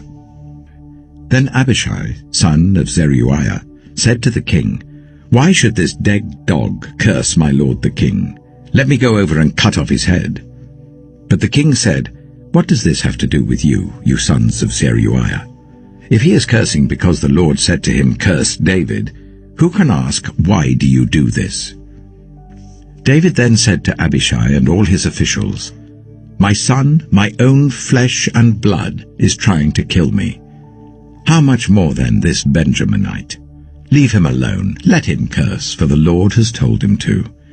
It may be that the Lord will look upon my misery and restore to me his covenant blessing instead of his curse today." So David and his men continued along the road, while Shimei was going along the hillside opposite him, cursing as he went and throwing stones at him and showering him with dirt. The king and all the people with him arrived at their destination exhausted, and there he refreshed himself. Meanwhile, Absalom and all the men of Israel came to Jerusalem, and Ahithophel was with him. Then Hushai the Archite, David's confidant, went to Absalom and said to him, "Long live the king! Long live the king!" Absalom said to Hushai, "So this is the love you show your friend? If he's your friend, why didn't you go with him?" Hushai said to Absalom, "No, the one chosen by the Lord, by these people and by all the men of Israel, his I will be, and I will remain with him. Furthermore, whom should I serve? Should I not serve the Son? Just as I served your father, so I will serve you." Absalom said to Ahithophel, "Give us your advice. What should we do?" Ahithophel answered, "Sleep with your father's concubines, whom he left to take care of the palace. Then all Israel will hear that you have made yourself obnoxious to your father, and the hands of everyone with you will be more resolute." So they pitched a tent for Absalom on the roof, and he slept with his father's concubines in the sight of all Israel. Now in those days, the advice Ahithophel gave was like that of one who inquires of God. That was how both David and Absalom regarded all of Ahithophel's advice. 2 Samuel chapter 17. Ahithophel said to Absalom, "I would choose 12,000 men and set out tonight in pursuit of David. I would attack him while he is weary and weak. I would strike him with terror, and then all the people with him will flee. I would strike down only the king and bring all the people back to you. The death of the man you seek will mean the return of all. All the people will be unharmed." This plan seemed good to Absalom and to all the elders of Israel. But Absalom said, "Summon also Hushai the Archite, so that we can hear what he has to say as well." When Hushai came to him, Absalom said, "Ahithophel has given this advice. Should we do what he says? If not, give us your opinion." Hushai replied to Absalom, "The advice Ahithophel has given is not good this time. You know your father and his men. They're fighters, and as fierce as a wild bear robbed of her cubs. Besides, your father is an experienced fighter. He will not spend the night with the troops. Even now he is hidden in a cave or some other place. If he should attack your troops first, whoever hears about it will say, 'There has been a slaughter among the troops who follow Absalom.' Then even the bravest soldier, whose heart is like the heart of a lion, will melt with fear, for all Israel knows that your father is a fighter, and that those with him are brave. So I advise you, let all Israel, from Dan to Beersheba, as numerous as the sand on the seashore, be gathered to you, with you yourself leading them into battle. Then we will attack him wherever he may be found, and we will fall on him as dew settles on the ground. Neither he nor any of his men will be left alive. If he withdraws into a city, then all Israel will bring ropes to that city, and we will drag it down to the valley until not so much as a pebble is left." Absalom and all the men of Israel said, "The advice of Hushai the Archite is better than that of Ahithophel." For the Lord had determined to frustrate the good advice of Ahithophel in order to bring disaster on Absalom. Hushai told Zadok and Abiathar the priests, "Ahithophel has advised Absalom and the elders of Israel to do such and such, but I have advised them to do so and so. Now send a message at once and tell David, 'Do not spend the night at the fords in the wilderness. Cross over without fail, or the king and all the people with him will be swallowed up.'" Jonathan and Ahimaaz were staying at En-Rogel. A female servant was to go and inform them, and they were to go and tell King David, for they could not risk being seen entering the city. But a young man saw them and told Absalom. So the two of them left at once and went to the house of a man in Bahurim. He had a well in his courtyard, and they climbed down into it. His wife took a covering and spread it out over the opening of the well and scattered corn over it. No one knew anything about it. When Absalom's men came to the woman of the house, they asked, "Where are Ahimaaz and Jonathan?" The woman answered them, "They crossed over the brook." The men searched but found no one, so they returned to Jerusalem. After they had gone, the two climbed out of the well and went to inform King David. They said to him, "Set out and cross the river at once. Ahithophel has advised such and such against you." So David and all the people with him set out and crossed the Jordan. By daybreak, no one was left who had not crossed the Jordan. When Ahithophel saw that his advice had not been followed, he saddled his donkey and set out for his house in his hometown. He put his house in order and then hanged himself. So he died and was buried in his father's tomb. David went to Mahanaim, and Absalom crossed the Jordan with all the men of Israel. Absalom had appointed Amasa over the army in place of Joab. Amasa was the son of Jether, an Ishmaelite who had married Abigail, the daughter of Nahash, the sister of Zeruiah, the mother of Joab. The Israelites and Absalom camped in the land of Gilead.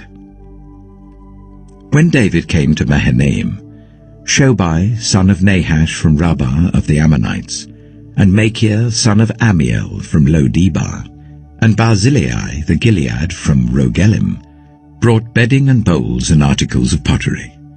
They also brought wheat and barley, flour and roasted grain, beans and lentils, honey and curds, sheep and cheese from cow's milk for David and his people to eat.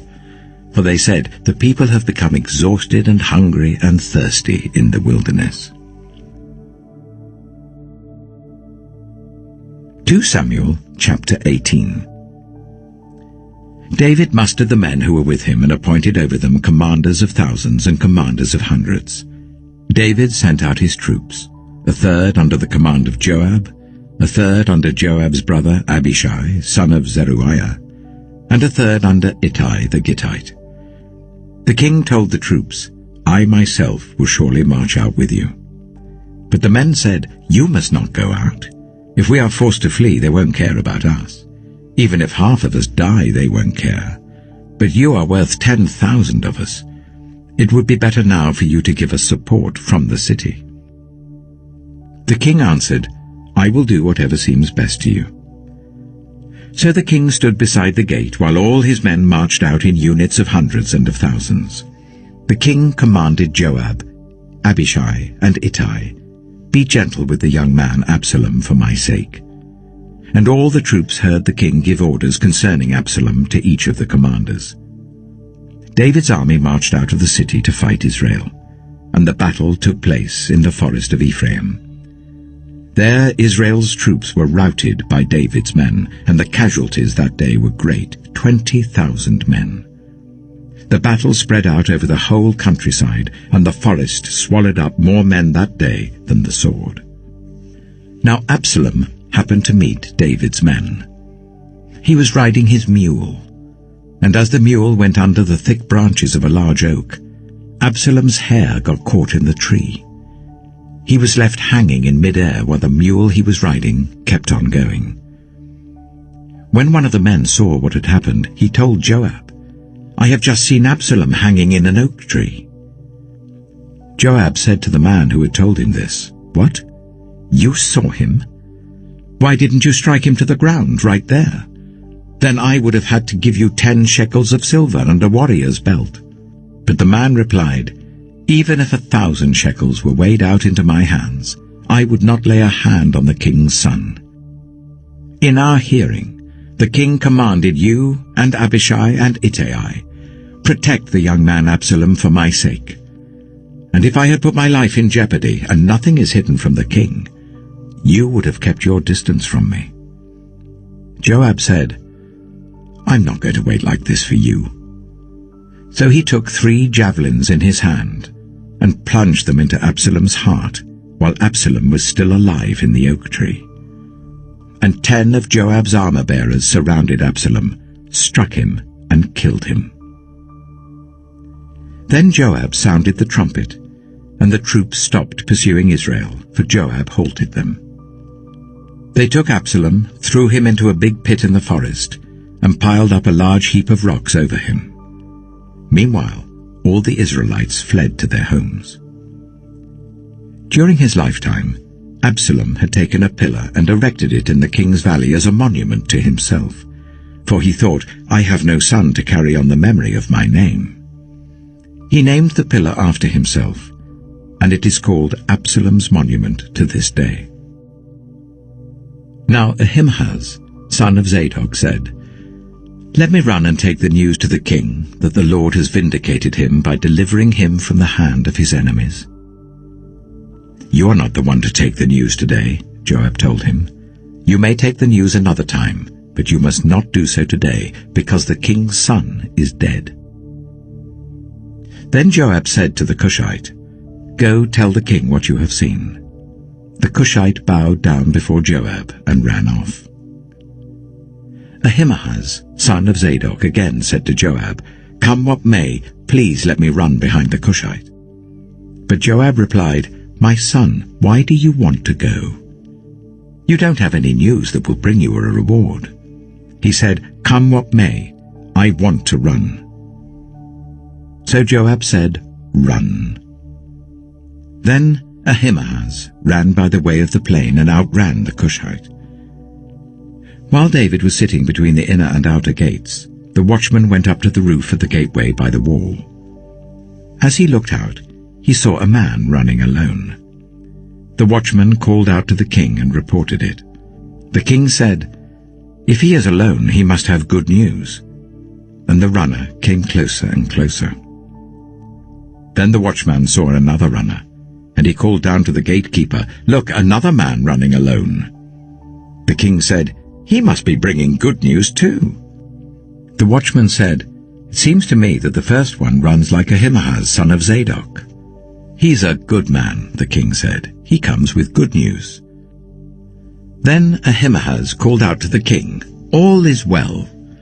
He bowed down before the king with his face to the ground and said, "Praise be to the Lord your God. He has delivered up those who lifted their hands against my lord the king." The king asked, "Is the young man Absalom safe?"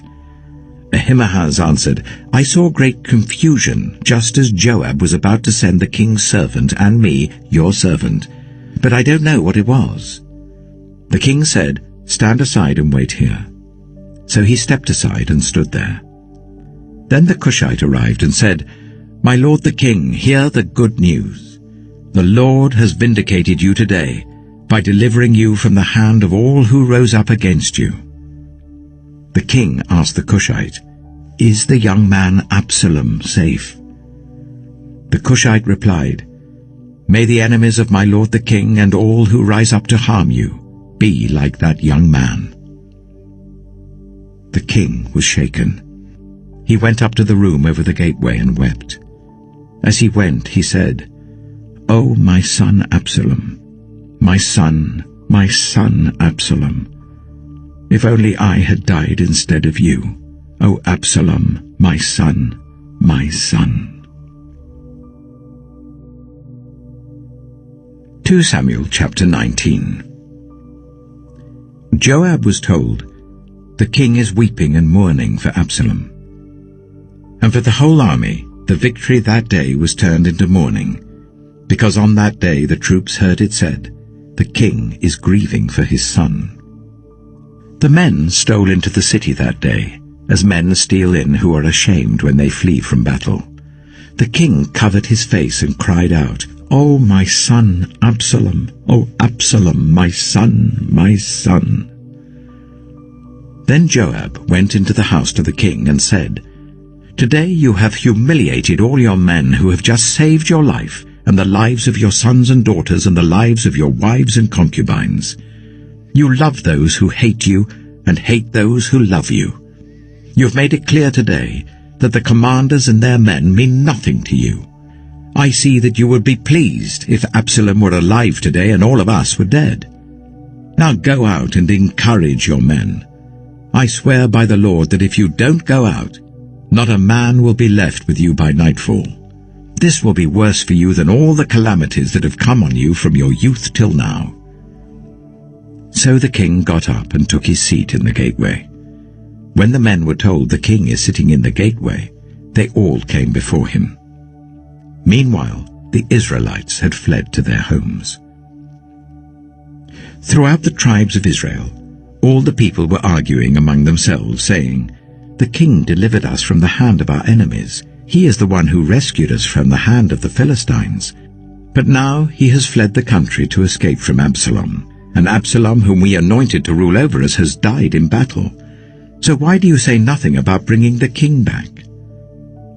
King David sent this message to Zadok and Abiathar the priests. "Ask the elders of Judah, why should you be the last to bring the king back to his palace, since what is being said throughout Israel has reached the king at his quarters? You are my relatives, my own flesh and blood.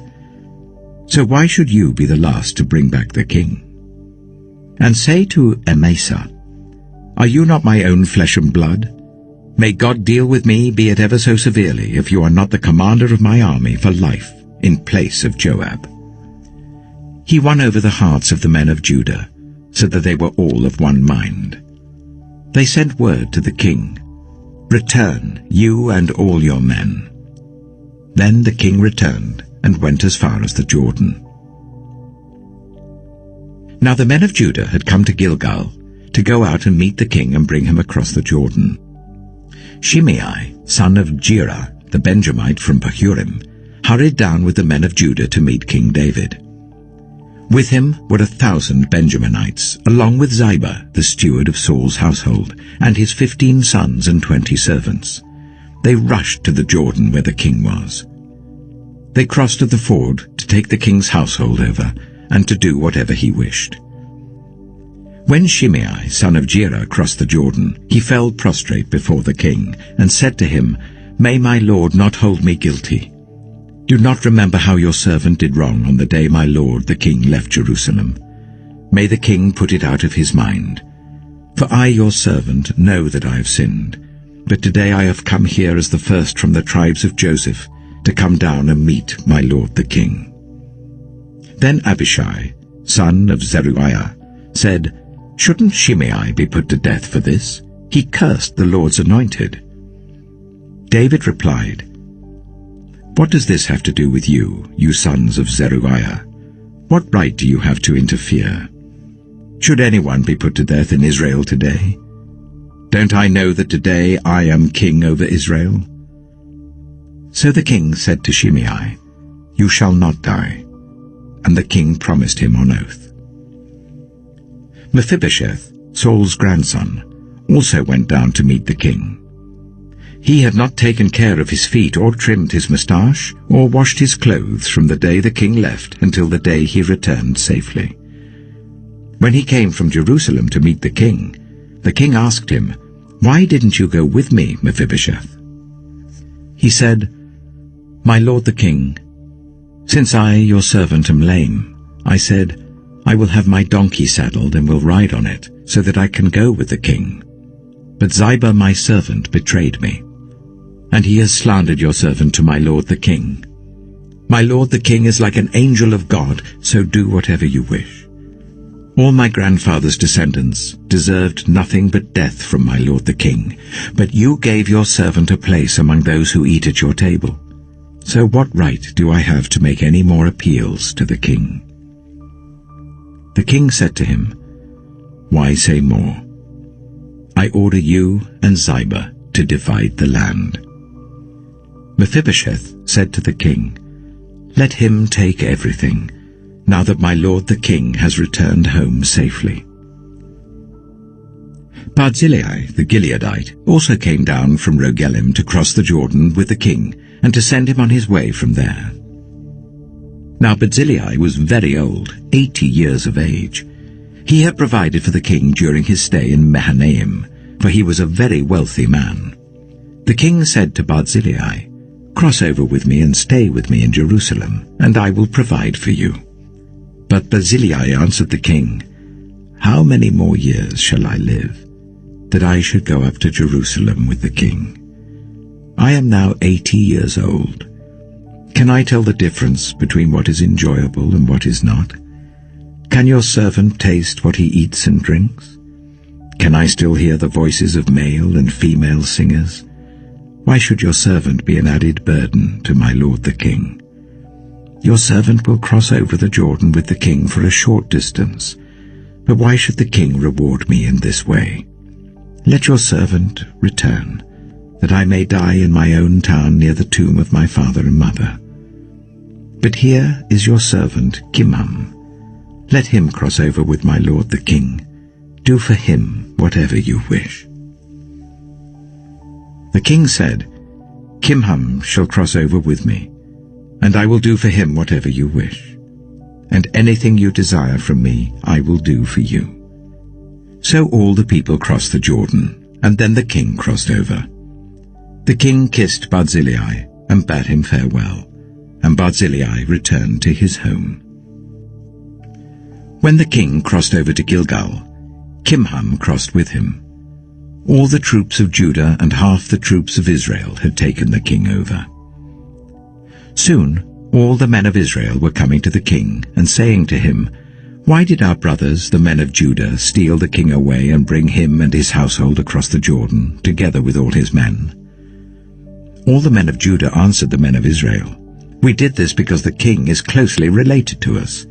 Why are you angry about it? Have we eaten any of the king's provisions? Have we taken anything for ourselves?" Then the men of Israel answered the men of Judah, "We have 10 shares in the king, so we have a greater claim on David than you have. Why then do you treat us with contempt?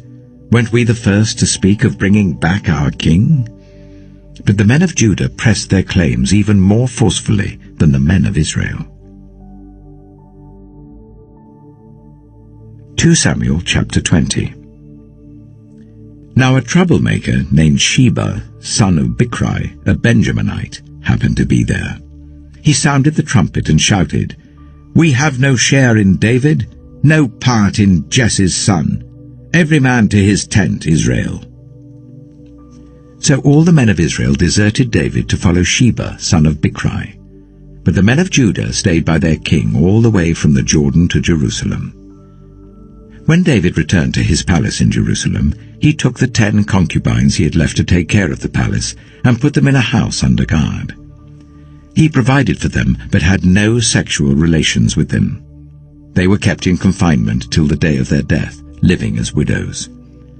Then the king said to Amasa, "Summon the men of Judah to come to me within 3 days and be here yourself."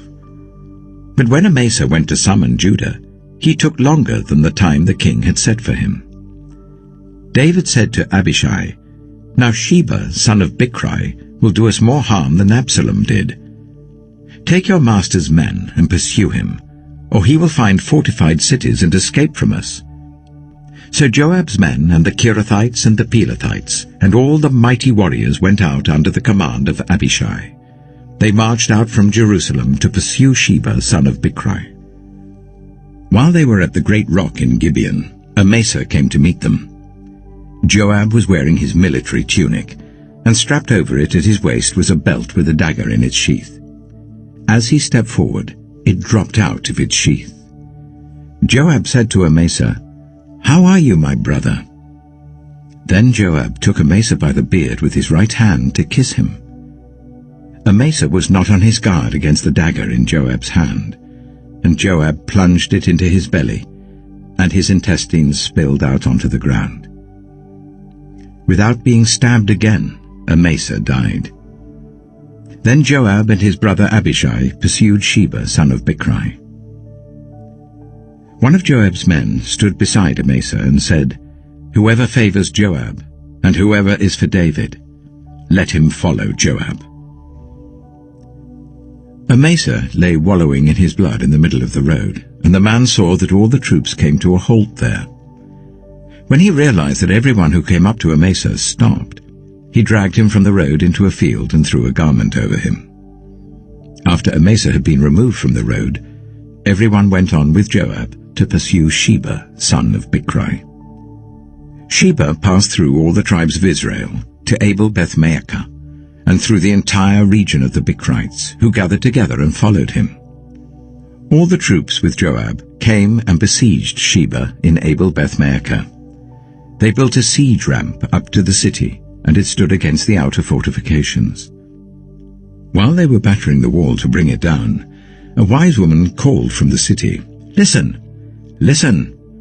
Tell Joab to come here so that I can speak to him." He went towards her, and she asked, "Are you Joab?" "I am," he answered. She said, "Listen to what your servant has to say." "I'm listening," he said.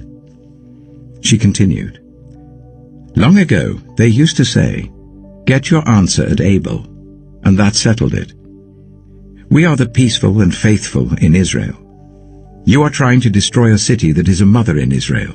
Why do you want to swallow up the Lord's inheritance?" "Far be it from me," Joab replied. "Far be it from me to swallow up or destroy. That is not the case. A man named Sheba, son of Bichri, from the hill country of Ephraim, has lifted up his hand against the king, against David. Hand over this one man, and I'll withdraw from the city." The woman said to Joab, "His head will be thrown to you from the wall." Then the woman went to all the people with her wise advice, and they cut off the head of Sheba, son of Bichri, and threw it to Joab. So he sounded the trumpet, and his men dispersed from the city, each returning to his home. And Joab went back to the king in Jerusalem. Joab was over Israel's entire army. Benaiah, son of Jehoiada, was over the Kerethites and the Pelethites. Adoniram was in charge of forced labor. Jehoshaphat, son of Ahilud, was recorder. Sheva was secretary. Zadok and Abiathar were priests, and Ira the Jairite was David's priest. 2 Samuel chapter 21. During the reign of David, there was a famine for 3 successive years. So David sought the face of the Lord. The Lord said, "It is on account of Saul and his blood-stained house. It is because he put the Gibeonites to death." The king summoned the Gibeonites and spoke to them. Now the Gibeonites were not a part of Israel, but were survivors of the Amorites. The Israelites had sworn to spare them, but Saul, in his zeal for Israel and Judah, had tried to annihilate them. David asked the Gibeonites, "What shall I do for you? How shall I make atonement so that you will bless the Lord's inheritance?" The Gibeonites answered him, "We have no right to demand silver or gold from Saul or his family, nor do we have the right to put anyone in Israel to death. What do you want me to do for you?" David asked. They answered the king, "As for the man who destroyed us and plotted against us, so that we have been decimated and have no place anywhere in Israel, let 7 of his male descendants be given to us to be killed, and their bodies exposed before the Lord at Gibeah of Saul, the Lord's chosen one." So the king said, "I will give them to you." The king spared Mephibosheth, son of Jonathan, the son of Saul, because of the oath before the Lord between David and Jonathan, son of Saul. But the king took Armoni and Mephibosheth, the 2 sons of Aiah's daughter Rizpah, whom she had borne to Saul, together with the 5 sons of Saul's daughter Merab, whom she had borne to Adriel, son of Barzillai, the Maholathite. He handed them over to the Gibeonites, who killed them and exposed their bodies on a hill before the Lord. All 7 of them fell together. They were put to death during the first days of harvest, just as the barley harvest was beginning. Rizpah, daughter of Aiah, took sackcloth and spread it out for herself on a rock. From the beginning of the harvest till the rain poured down from the heavens on the bodies, she did not let the birds touch them by day or the wild animals by night. When David was told what Aiah's daughter Rizpah, Saul's concubine, had done, he went and took the bones of Saul and his son Jonathan from the citizens of Jabesh-Gilead. They had stolen their bodies from the public square at Bethshan, where the Philistines had hung them after they struck Saul down on Gilboa. David brought the bones of Saul and his son Jonathan from there, and the bones of those who had been killed and exposed were gathered up. They buried the bones of Saul and his son Jonathan in the tomb of Saul's father Kish, at Zelah in Benjamin, and did everything the king commanded. After that, God answered prayer on behalf of the land. Once again, there was a battle between the Philistines and Israel. David went down with his men to fight against the Philistines, and he became exhausted. And Ishbi-Benob, one of the descendants of Rapha, whose bronze spearhead weighed 300 shekels, and who was armed with a new sword, said he would kill David. But Abishai, son of Zeruiah, came to David's rescue. He struck the Philistine down and killed him. Then David's men swore to him, saying, "Never again will you go out with us in battle, so that the lamp of Israel will not be extinguished." In the course of time, there was another battle with the Philistines at Gob. At that time, Sibbecai, the Hushathite, killed Saph, one of the descendants of Rapha. In another battle with the Philistines at Gob, Elhanan, son of Jair, the Bethlehemite, killed the brother of Goliath the Gittite, who had a spear with a shaft like a weaver's rod. In still another battle which took place at Gath, there was a huge man with 6 fingers on each hand and 6 toes on each foot, 24 in all. He also was descended from Rapha. When he taunted Israel, Jonathan, son of Shimeah, David's brother, killed him. There were 4 descendants of Rapha in Gath, and they fell at the hands of David and his men. 2 Samuel chapter 22. David sang to the Lord the words of this song, when the Lord delivered him from the hand of all his enemies and from the hand of Saul. He said, "The Lord is my rock, my fortress and my deliverer. My God is my rock in whom I take refuge, my shield and the horn of my salvation. He is my stronghold, my refuge and my Saviour. From violent people you save me. I called to the Lord who is worthy of praise, and have been saved from my enemies. The waves of death swirled about me, the torrents of destruction overwhelmed me. The cords of the grave coiled around me, the snares of death confronted me. In my distress I called to the Lord. I called out to my God. From his temple he heard my voice. My cry came to his ears. The earth trembled and quaked. The foundations of the heavens shook. They trembled because he was angry. Smoke rose from his nostrils. Consuming fire came from his mouth. Burning coals blazed out of it. He parted the heavens and came down. Dark clouds were under his feet. He mounted the cherubim and flew. He soared on the wings of the wind. He made darkness his canopy around him, the dark rain clouds of the sky. Out of the brightness of his presence, bolts of lightning blazed forth.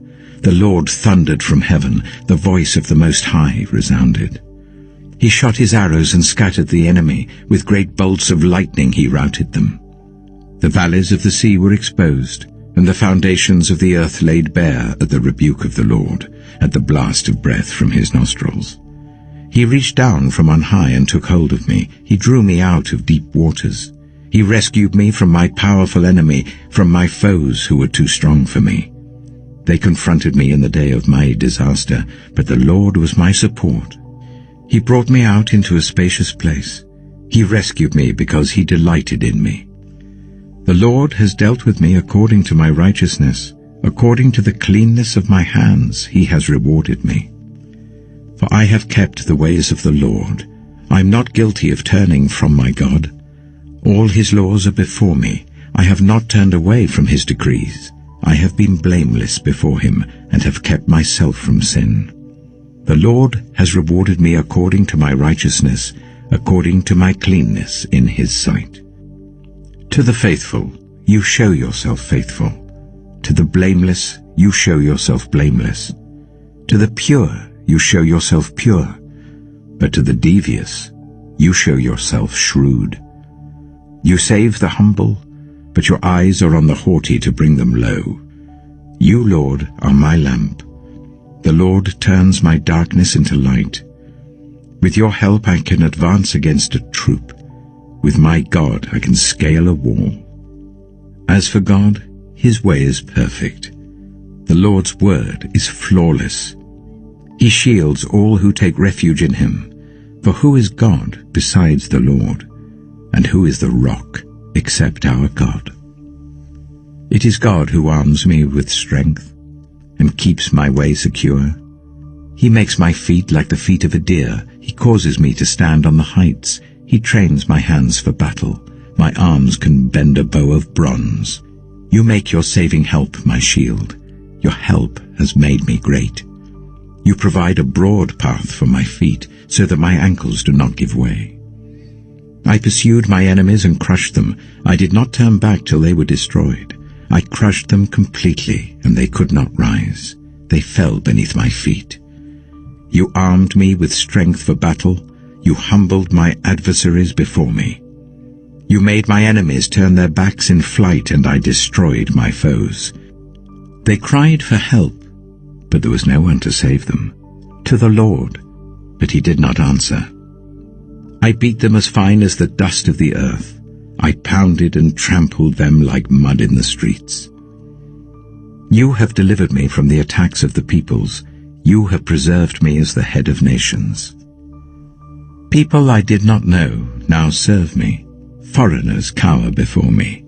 As soon as they hear of me, they obey me. They all lose heart. They come trembling from their strongholds. The Lord lives.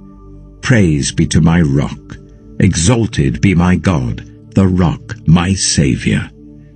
He is the God who avenges me, who puts the nations under me, who sets me free from my enemies.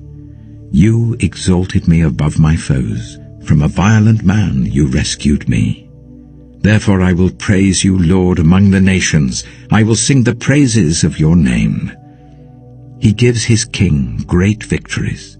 He shows unfailing kindness to his anointed, to David and his descendants forever. 2 Samuel chapter 23. These are the last words of David.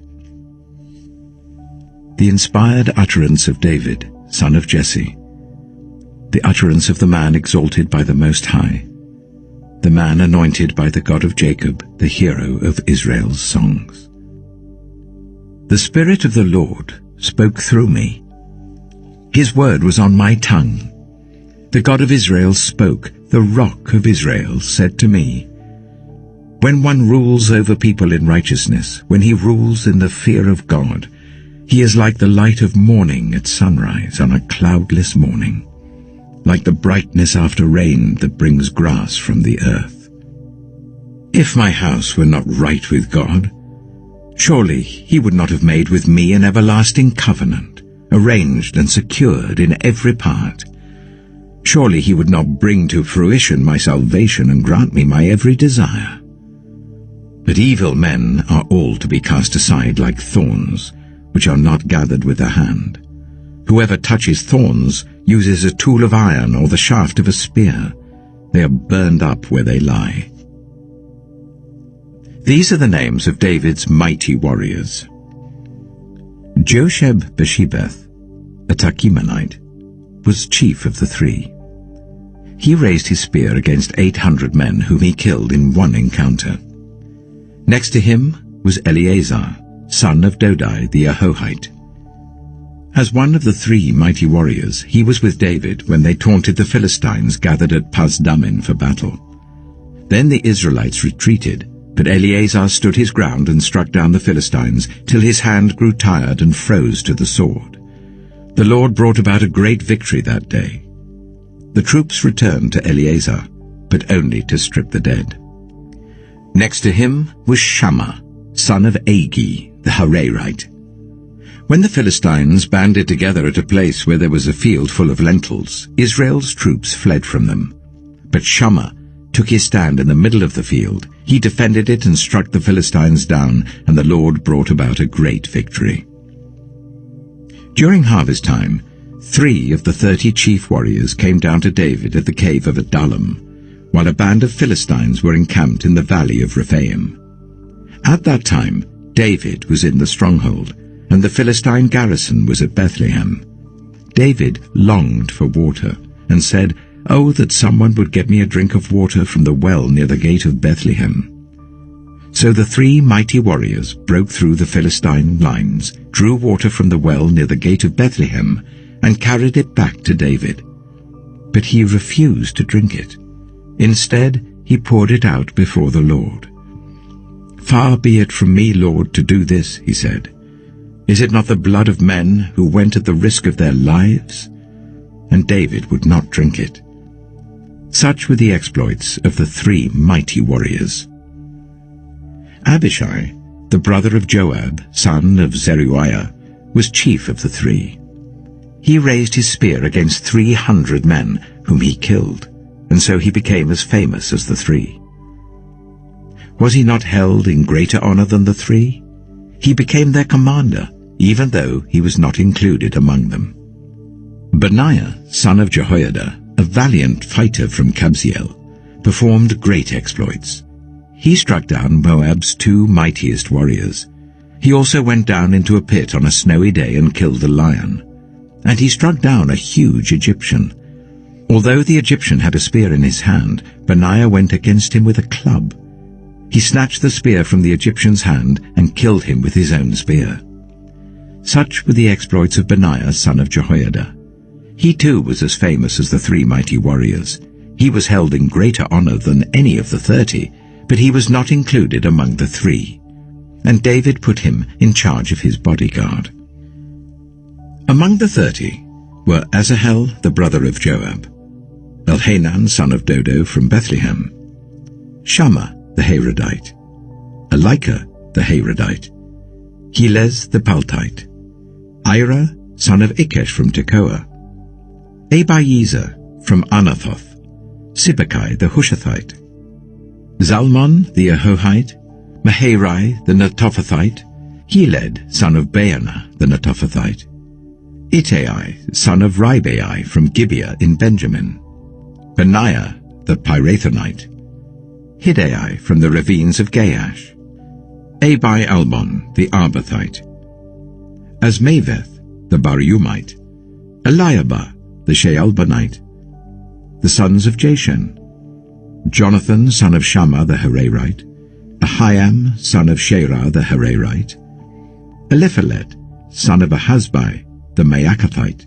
Eliam, son of Ahithophel, the Gilonite, Hezro, the Carmelite, Perai, the Arbite, Igal, son of Nathan from Zobah, the son of Hagrai, Zelek, the Ammonite, Naharai, the Beerothite, the armor-bearer of Joab, son of Zeruiah, Ira, the Ithrite, Gareb, the Ithrite, and Uriah, the Hittite.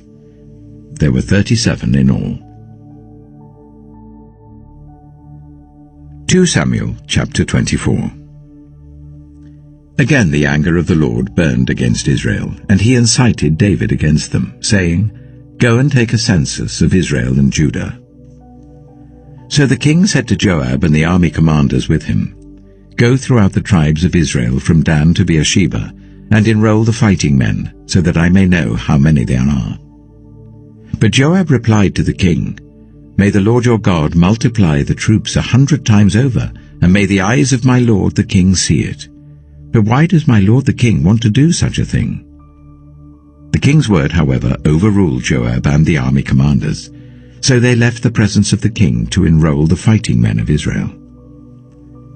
After crossing the Jordan, they camped near Aroer, south of the town in the gorge, and then went through Gad and on to Jazer. They went to Gilead and the region of Tatim Hodshai, and on to Dan Jair, and around towards Sidon. Then they went towards the fortress of Tyre, and all the towns of the Hivites and Canaanites. Finally they went on to Beersheba in the Negev of Judah. After they had gone through the entire land, they came back to Jerusalem at the end of 9 months and 20 days. Joab reported the number of the fighting men to the king. In Israel there were 800,000 able-bodied men who could handle a sword, and in Judah 500,000. David was conscience-stricken after he had counted the fighting men, and he said to the Lord, "I have sinned greatly in what I have done. Now, Lord, I beg you, take away the guilt of your servant. I've done a very foolish thing." Before David got up the next morning, the word of the Lord had come to Gad, the prophet, David's seer. "Go and tell David, this is what the Lord says. I'm giving you 3 options. Choose one of them for me to carry out against you."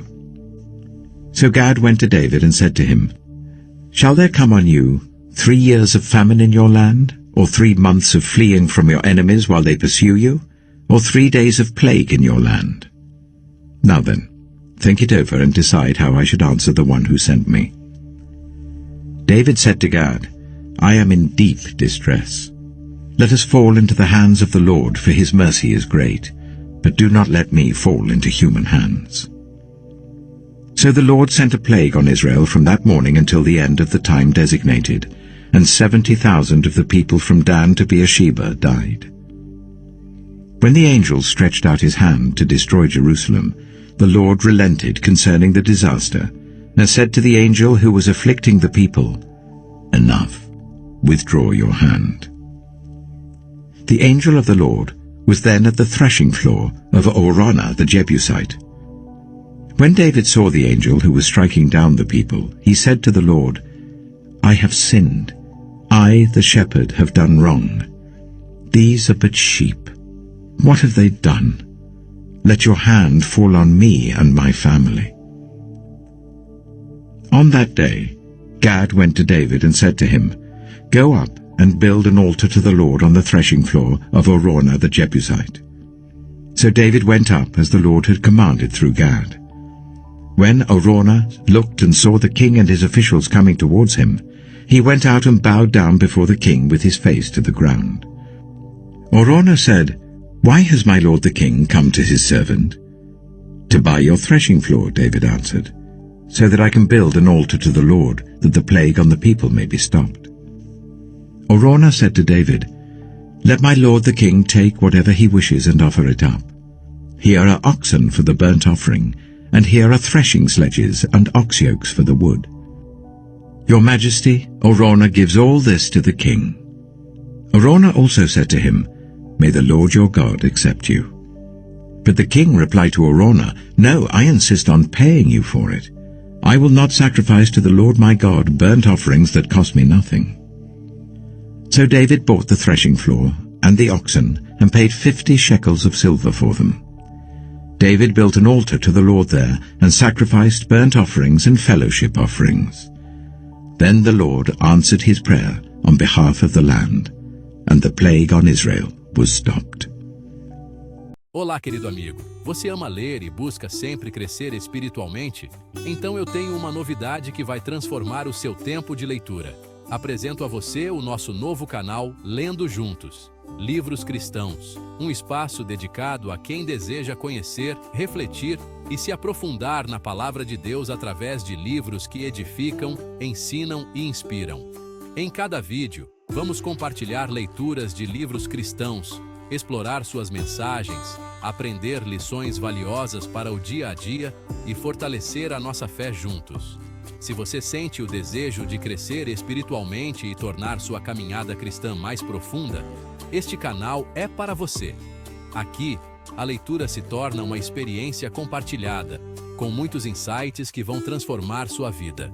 Então, inscreva-se no Lendo Juntos, Livros Cristãos, ative o sininho para não perder nenhum conteúdo e venha fazer parte dessa jornada de fé e aprendizado. Estamos esperando por você. Vamos ler juntos e crescer juntos. Até o próximo vídeo.